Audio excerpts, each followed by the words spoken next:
Hi, everyone. So I'm Elad. I'm one of the founders of Market Across. I don't know if I can define myself as a biz dev expert, but we do biz dev as well. And that's why we have biz dev experts to talk about their experience from the Frontline. Biz dev in general, the way I see it, is a very, I would say, kind of a fluid term, because everyone wants to develop their business, and there are many ways to do it. It's borderline sales, or it can be very creative, or you can take it to like many different approaches to biz dev, especially in Web3, which is an emerging industry that kind of has its own know-hows of how to do biz dev, and that's what we're here for, to learn from the experts. It's also very different, I guess, from different solutions, protocols, exchanges, or any like companies at all, Web2 to Web3, so we're gonna talk about it all, but we'll start by doing a round of presenting yourself, and maybe say when was your entrance to crypto, and take it away. Hi, my name is Sidsel. I'm representing Giga. I got into crypto in 2015, 16. Worked in an investment bank, discovered Bitcoin, never looked back. Giga is we're a hedge fund and a service DAO.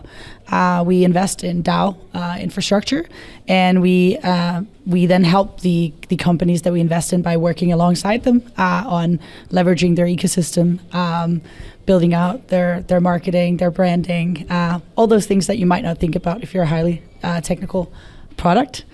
So my approach to business development is probably colored from that kind of experience. Liat Aaronson from Horizon Labs Ventures. We're a Web3 advisory and venture studio. We help companies, whether it's Web2 to get into Web3 or Web3 companies, navigate the metaverse, token launches, DAO activity. And we're carved out of Horizon Labs, which is a zero-knowledge blockchain technology company. And that was my first foray. I founded that company in the beginning of 2019, in the last crypto winter, and that was my kind of verge down the rabbit hole. I was connected through my cousin, followed him down, and have never looked back. And I think business development, I agree with you, it's a very broad sense. I think there's a lot of channel partnership here, whether it's helping on the tech side all the way through the business and marketing angle. Hi everyone, happy to be here. I'm Chen from CowSwap. I'm doing business development, governance, grants at CowSwap. CowSwap is a decentralized exchange that allows users to not worry about transaction execution and all its complications, which just provides a better user experience for on-chain traders. Hi, my name is Lior.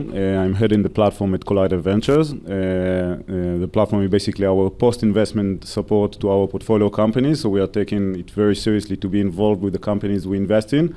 So my role is basically to take care of the companies throughout the journey with anything we can help them grow, solve the problems they have, partnerships, recruitments, and anything basically the founders need.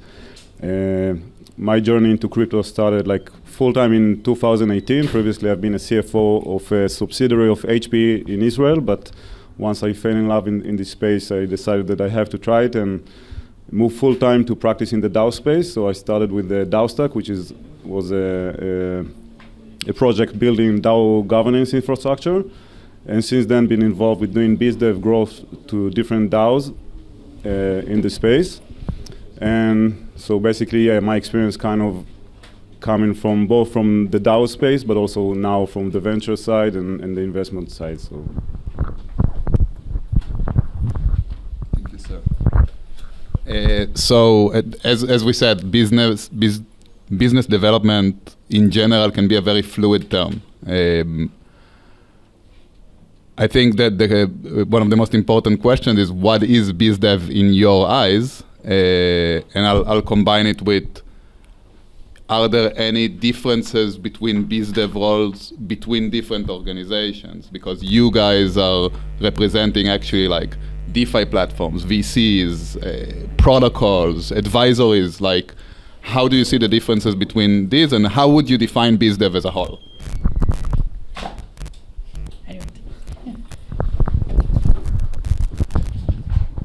Yeah, so I think many people kind of confuse BizDev and sales and marketing because it's all about outreach into the outer world of the startup and finding opportunities. But I would say that BizDev is the place where you're trying to identify what kind of opportunities fits to the assets, knowledge. It could be knowledge, it could be talent, it could be expertise that you have in your business, and find which ways you can use them to kind of generate value. So I would say that it differs from marketing, which is usually around the messaging and how you translate that value into the outer space, and differs from sales, which is a lot of time taking an existing product or an existing offering and just going out to market and finding customers. So BizDev has a lot more on the innovation side, ideation, and a lot of flexibility to bring your own innovation or creativity into finding opportunities nobody else would think about. So that's kind of my... I can give just kind of my perspective from my role at CowSwap. My role is kind of more technical in nature, working with our partners, defining the actual use cases. It varies from each partner with meet and need to define how the integration or the collaboration is going to work. So yeah, it's kind of translating the overall product strategy and taking it to the partners, to defining who are the prioritized partners and how we are going to actually work together and define the use case together with them. Then after that, it can become more kind of a sales role once the use case is defined, and we can replicate this success. Yeah. I'll just add to that. I really agree with Lior's comment about taking the assets and figuring out what you can do with them. And I think that depending on the different businesses, comes out differently. So in our business as an advisory practice, we have one level which would be finding what kind of needs are out in the marketplace, and then meeting up with technology partners to see if we can build out something that then would be helpful to our clients. On the other hand, it's meeting with our clients and seeing what are partners that would be helpful to them, whether it's exchanges or market makers, depending on what they're doing with their token. So it really depends on the vantage point. But I think what the common denominator, aside from taking the assets and building out to them, is that it's really about partnerships. And especially I think that's a Web3 angle to it. So it's what kind of partners can take an idea and find the right product market fit for that space. Yeah, I definitely agree with that approach, and I think maybe taking that as a level lower, especially for founders. The industry is still super small, so if your target market and target audience are maybe the same, 5,000-10,000 people, it's very relationship based. I believe that if you're a good person that helps other people, like a lot of things will come to you naturally and organically. You can't just go on LinkedIn and have different parameters and do a search and like find those people. You really have to be in the conversation, because a lot of things will just kind of evolve, or a proposal will come up from a need or a pain that people are feeling. So I think it's about assessing like what are the strategic needs, but also just always being in touch with what's happening and what's being talked about, because that's really where the opportunities arise. Cool. So you say like you're talking about a small industry and like the need of partnerships, and I completely agree with it. By the way, also to not overdo it with partnerships, which is something that you see a lot in crypto. But how would you define, like generally, Web 2 versus Web 3 BizDev roles? Are there any major differences that you can notice from your experience, or just like from working in such a developing and emerging industry?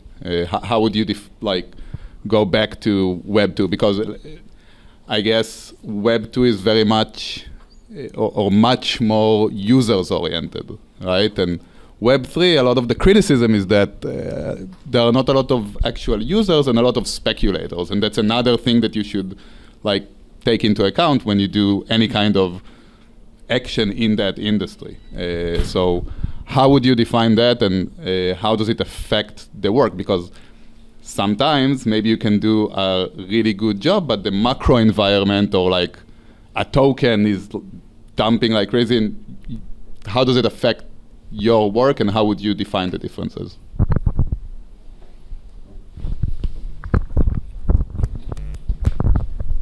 So I think not only for BizDev, I think we are in our industry, we are trying to reinvent everything from start. And I think in the basic concept, there is no difference. It's about partnerships, about relationships, and it only emphasizes when it's about Web3 projects and DAOs, which are owned by the community and owned by the people that are also the users.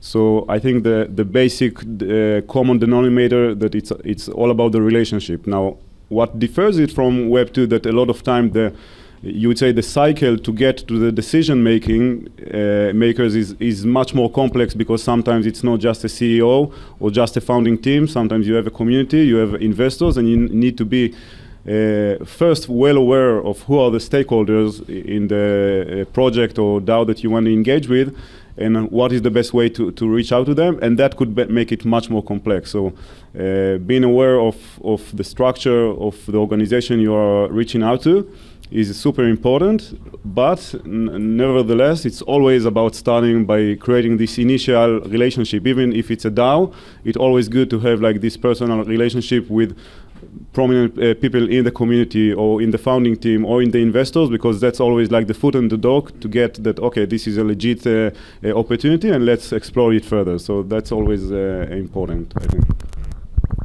Yeah, so actually I have a little bit of a different view. I think one of the unique opportunities in business development in Web3 is this culture of developing in the open. So you as Sidsel said, you need to keep your eyes open and your ears for any kind of development that is happening, and those are the opportunities you can leverage on. And even if you don't have this personal connection initially, of course, every collaboration is built on personal connections as well, but you can just see a governance proposal popping up on a forum, and that could be a huge business development lead.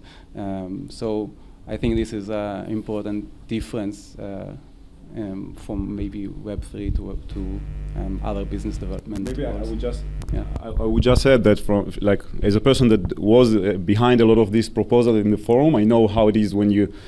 Also there are a lot of politics. Politics is everywhere.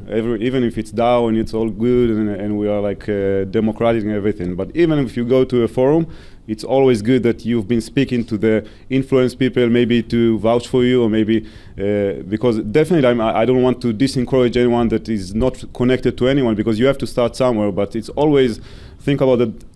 There are people on the other side, no matter if it's DAO, smart contracts. These are people, and the relationship. These are the things that makes also makes our space very special, because it's all about. This is the only thing you cannot fork, relationship. You can fork code, you can fork software, anything, and that's kind of my point before, that it's really you have to double down on that, and I think Sidsel, you also mentioned that, so that's kind of very strong point I found from doing that. Well, I'll just take it to the point, and I think it connects to both. So yes, the industry is still very small, but I think that's also a big opportunity, because more and more people are entering it. And I think the main difference between Web 2 and Web 3 that I see is the pace of change and the need to be very innovative and very much agile and on your toes. So if I'm looking around here at the Abraham Hostel, and in my previous lifetime in BD from a Web 2 world in hospitality space, business development is very set. So you've got your asset and you go out and you try to find partnership for a hospitality business, it's pretty much cookie cutter, not a lot of change, not a lot of innovation. I think in Web3, it's if I look at what happened 2 years ago, what happened last year, what happened 2 months ago, what's probably going to happen in 2 months, you've really got to be on your toes because the pace of change is just incredible. I guess kind of adding on, but to me, Web3 business development is very similar to politics. I was active in Model United Nations, like these mock groups when I was young, and it's very much the same. It's about lobbying, it's about making friends, it's about finding alliances, and a lot of these things, they are public, but they start way before they become public. And if you're in there, you have an advantage. And I guess back to the difference between Web2 and Web3, I think one of the main differences is the lack of hierarchy. Hierarchy's there, but there's no one stopping you from contacting people directly. I sometimes talk to people like, oh, how would I approach this person? I'm like, have you DM'd them? No, try. Like, oh, but what if they don't reply? That's fine. Like sometimes I DM someone, they don't get back. I meet them at a conference, they DM me like, whoa, you already DM me, sorry, like, so nice to talk to you. Like it's really bad for not answering your DM. Yeah, and I get it, like DMs can be annoying, but if you think you have mutual value or you've read a tweet, like a tweet thread, and you're like, damn, like we need to work together. I mean, most people are open to it if you have a nice angle and you're not just like shilling. If you're about making friends, I think you certainly can make everyone your friend, really. Yeah, being genuine. For sure. How, I mean, you touched on it a little bit about like the 2 years in crypto is like 20 years in like any other industry. And that leads me to another question. How is it different working in like a different macro environment for crypto, like during a bear market versus during a bull market? Is there anything that you change by your approach when you reach out to anyone, or do you plan things differently? How is it different? Because I guess bull markets, a lot of noise, people get a lot of DMs. Then bear markets, people get less DMs and they might be more accessible, but things in general are less hyped. So I guess there are pros and cons to each. Happy to hear your 2 cents. So I think it depends if you're talking to someone in the industry or out of the industry. So in the industry, I think we all feel confident that, winter comes, winter goes, and this is a great time to build and to hunker down. I think I was just at a conference that we were talking about with a lot of media, movie industry, and I think I could see that the crowd was basically split in two. There were the people that if I said I'm doing Web3 advisory, they said, oh, you're in crypto. FTX must have really ruined your industry. And then there were the people that said, wow, we've got a lot of really amazing media, music, film assets.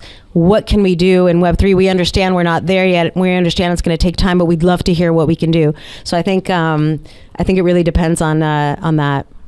If you're in the industry Yeah. or out of it. I think it's actually really refreshing to be back in this market. Ruled out all the McKinsey consultants that just quit their job for a little stint in crypto. Ruled out all the Google, Facebook product managers that now are into crypto and not anymore. I think it's super refreshing, but it's just you don't even think about it. I'm not in crypto for the money. I'm in it because I believe in this and I believe in the future that we're creating together. I think the people who are in it for the right reasons, like you can quickly filter through that. Like you connect over values. I think that's also why so many people in crypto have all their friends in the industry too, because you're just so value aligned and it's super exciting to be a part of. So you're actually saying that in bearish times, it kind of cleans all the people that are not in it for... They came for the money. They came for, NFTs are worth so much right now, so now I'm an NFT entrepreneur. Rug pullers, cash grabbers, all of them are being washed, and then as bear bull cycle goes on, the industry becomes bigger, but every time it gets cleaned a little bit. However, they'll be back. Oh yeah, with vengeance. Or their friends will. They might not. Might have been scared. Yeah, for sure. Anyone else wants to speak up? I think from project perspective, so it reduces the noise level, so you can focus on what matters. Like founders are more, especially in this environment, that it's harder to raise money, and you need to be more cautious and more focused on really doing like finding product market fit before you're going out there and reaching out to other projects. So it gets you back to the principles that matter. So when you are doing biz dev in a bear market, so are much more focused. You do it much in the right pace, rather than like a bear market. It's like, okay, we need to have an announcement. Like you feel always like someone is chasing you. So it makes everything more reasonable. Also, like as a VC, I see it like in terms of like in all aspects, not just biz dev, like how like the pace of doing investments properly, doing due diligence properly. So that's kind of brings back sanity into our industry, which is important. And agree with everything you said. Like for those that are in it for the real reasons, are here to stay, and they also will be the winners for the next cycle when it comes. So. Yeah, bear markets is really the opportunity to find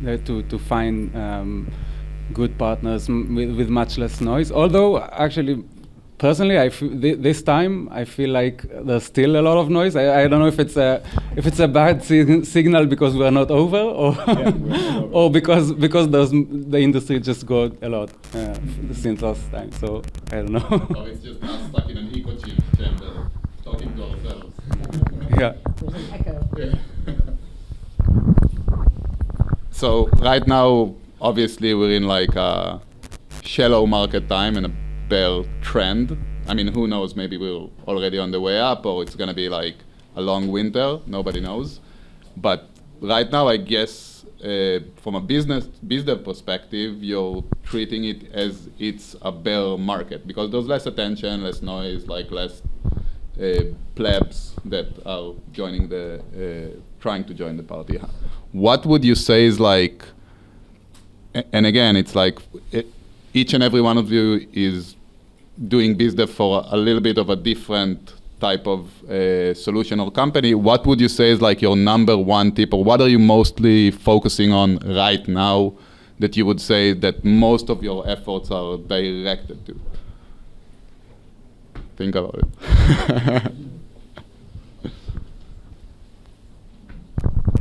For me personally, it's like ecosystem building, like just seeing how everything ties in together, figuring out which partners to collaborate with, like for the long term.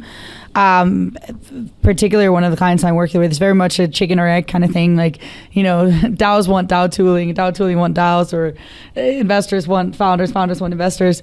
That's always going to be the case. But I think if you approach people in this like friends first, how can I provide value to you kind of way, and not exploiting them, and I'm sure they'll stay in your orbit, and it might not be the right opportunity right now, but then it will be the right opportunity down the line. So I am very much focused on long-term network growth, ecosystem value. Yeah, not much to add to that. Ditto. Happy to connect after. I think in terms of, it is a little bit of an opportunity in terms of segmentations. You really, there's less people coming from the outside into the industry at the moment. So it is a good opportunity to focus on the people, the companies, the projects that are still here, and if you can define yourself or really narrow down the segmentation, the focus. For us, it's a little bit more DAOs, on-chain teams that are managing funds on smart contract wallets, as an example. But this is the opportunity for me at the moment.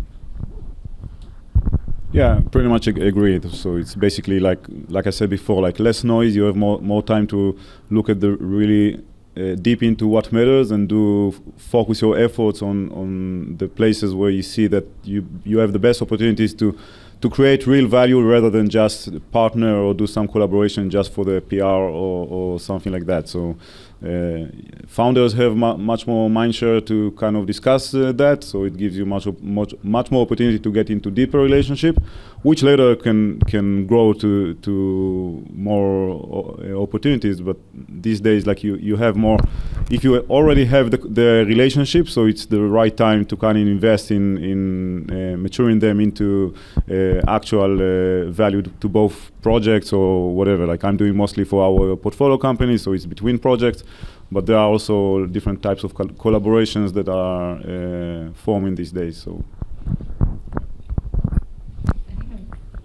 One thing I would like to add, I think, and when the market was just going crazy, everyone seemed to want it to appeal to the next billion something users, and it was always like, oh, but our market needs to be bigger, and we're appealing to everyone.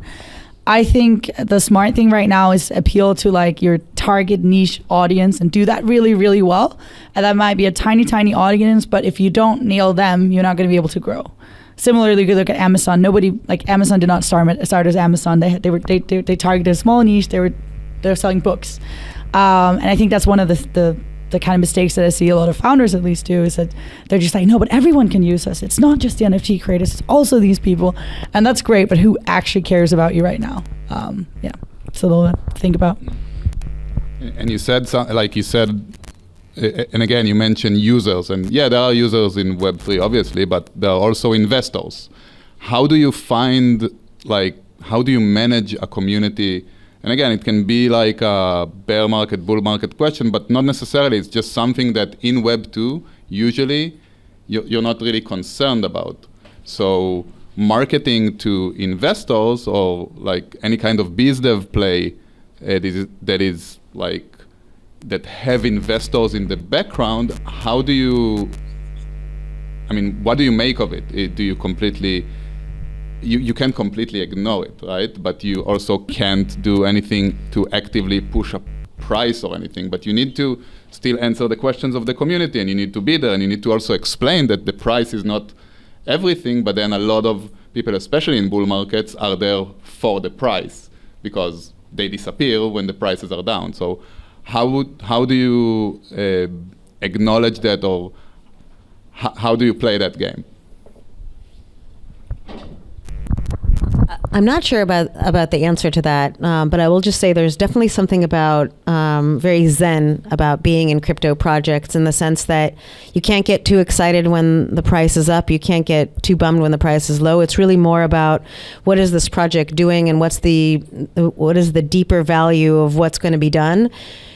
And, prices go up, prices go down. It's kind of the law of economics beyond Web3 too. So I'm a big believer that anything that has intrinsic value and that it serves a purpose and serves a community or gives real value to a community of users will eventually be priced into that right place.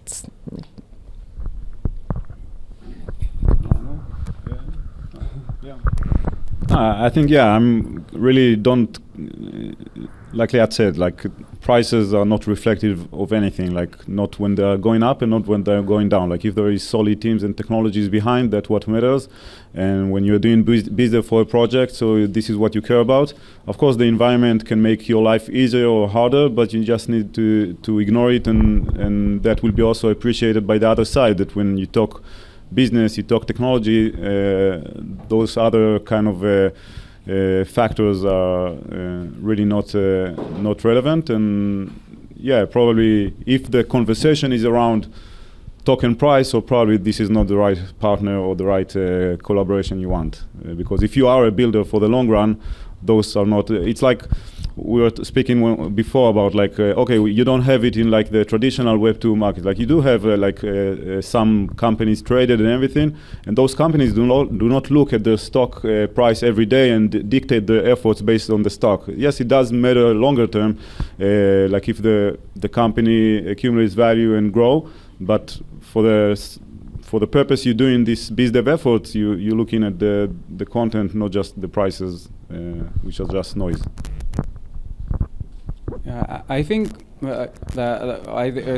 so prices are correlated with the hype cycles, and completely ignoring it is maybe also missing some kind of opportunity. Obviously, when prices are up, you have the opportunity to get more exposure. But I also definitely agree that focusing just on the prices is a huge mistake, and should be really considered in advance and avoided. and then in those kind of environments when prices are down, this is the opportunity to focus on fundamentals, and the ones that maybe came for the price but realize the fundamentals or are able to dive deeper, they keep part of the ecosystem, the community, going forward. I mean, I do agree that price is important, and in fact, that's, I think, one of the beauties of Web3 is the fact that there is incentivization built into the models, into participation, into ways that weren't there before. I just think, just beware of the hype cycles, because they in the short term don't matter for in the long term. Yeah, and just sorry. No, just to add to that, I think like Web3 is sometimes, especially in bullish cycles, it can become stupid enough that you actually have projects that don't have anything but a token, and it's all a promise of what's going to happen, and then they're very much dependent on it. Like, it's built a little bit backwards, and that's something that you will never see in Web 2. Like, if you're going for an IPO, you're publicly trading, you need to go through so much to do it, and here you can just launch a token and become anon on Telegram and do your thing. Yeah. Well, I think we saw it with SPACs, that's not necessarily only a Web3. I stand corrected. I think some of the things that are worth thinking about too is that Web3, we talked about like value alignment. I think it's interesting, you know, that your customers can essentially be your investors. They can also be the people that contribute to your project. So I think it's very important to think about these network effects and not try to control everything. Like, you are not just a business development team in your protocol, your DAO. You will have access to the entire network, and it's very likely that someone who's a user or contributor casually will be doing business development. So I think that being open and like seeing everyone as an important contributor and being open to the work not necessarily taking place within a traditional confinements of a business development team, but seeing it as it's just coming from everywhere. How would you, again, going back to the fluidity of the term BizDev, when in your eyes marketing ends and BizDev starts, and are there any correlations between BizDev, marketing, and sales? And is it something that you encountered in like positions that you needed to take over 2 of the 3 or 3 of the 2? Like, are there anything that combines these actions together? Because BizDev is, again, a fluid term that kind of connects some of like the marketing plays and the sales plays, and then kind of forces you to be creative with like going between all these actions. So if you can just talk a little bit about that for people who never had a BizDev position before.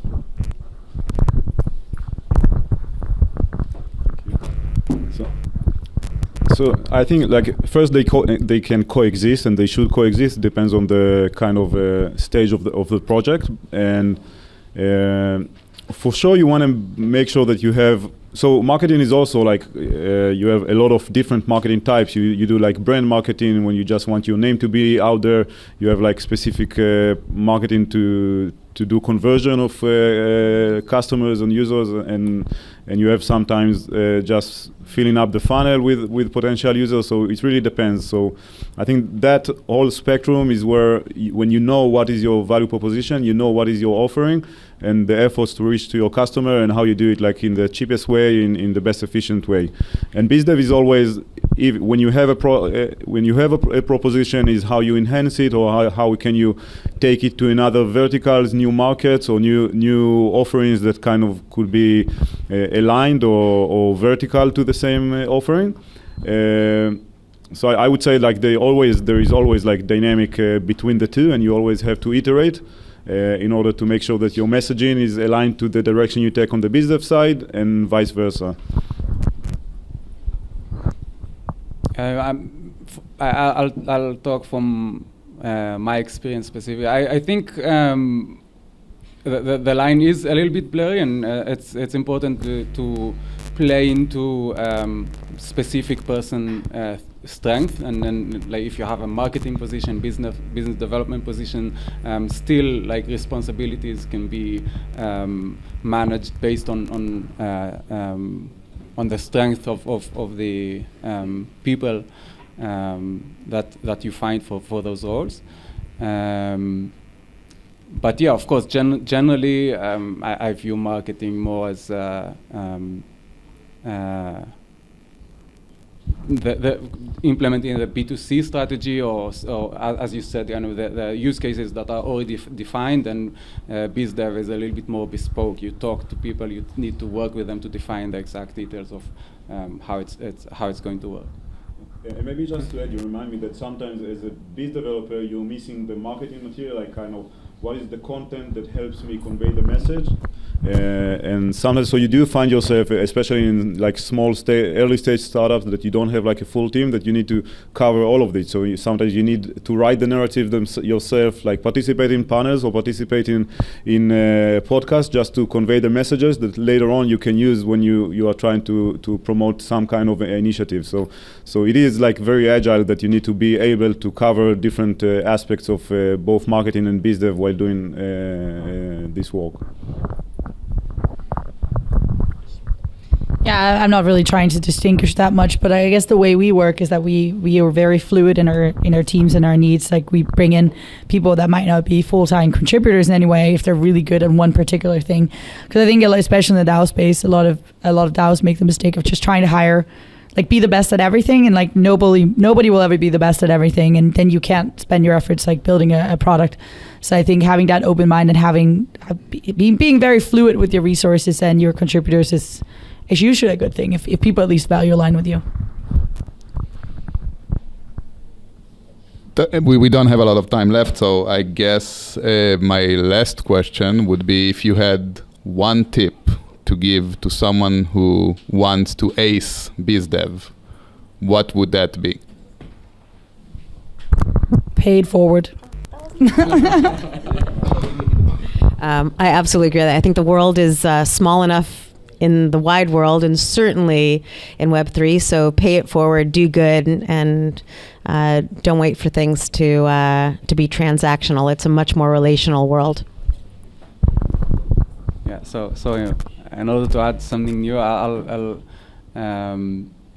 say emphasize the values of your organization.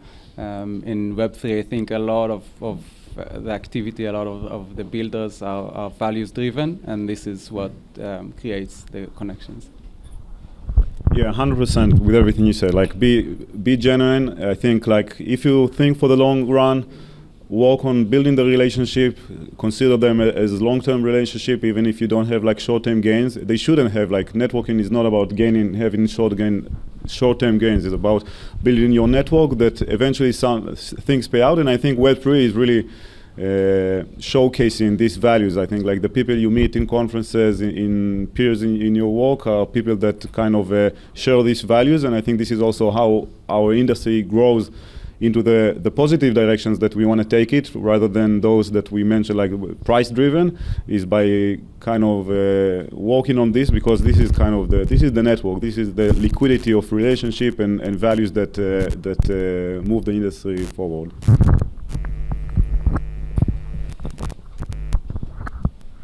Do we have time, or we're out? I can ask one more question if you want.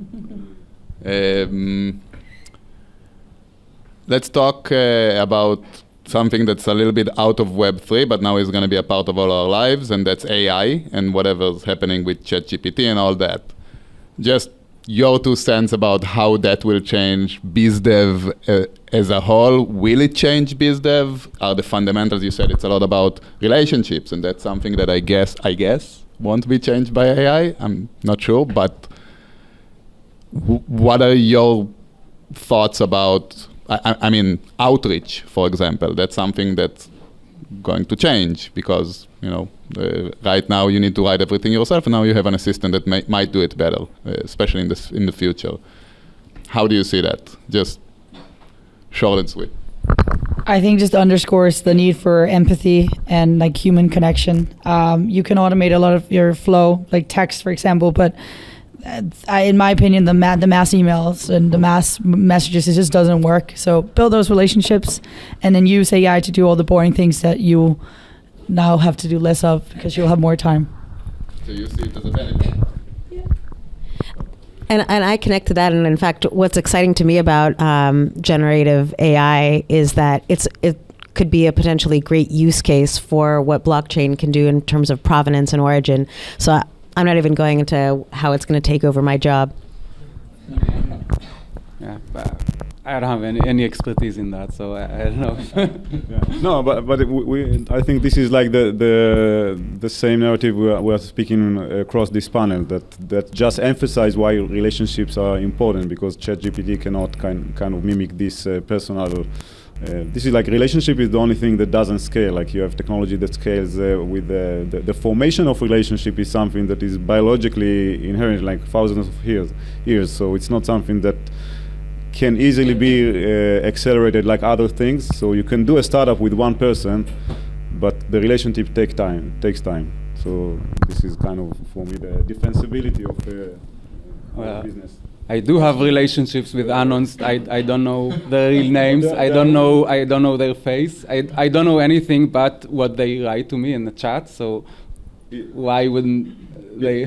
No, but still, yeah. And you can might be speaking to a bot. Yeah, might be. But I guess like I don't know. We probably didn't get, but it's still probably a month away till the time that we cannot distinguish. But yeah, like I've been doing some Several long time. That's like a decade in crypto. Yeah, no, exactly. Like I have like people that I've been working on governance proposals that I met in conferences, but they don't know that I'm the one speaking to them because I was under a different name.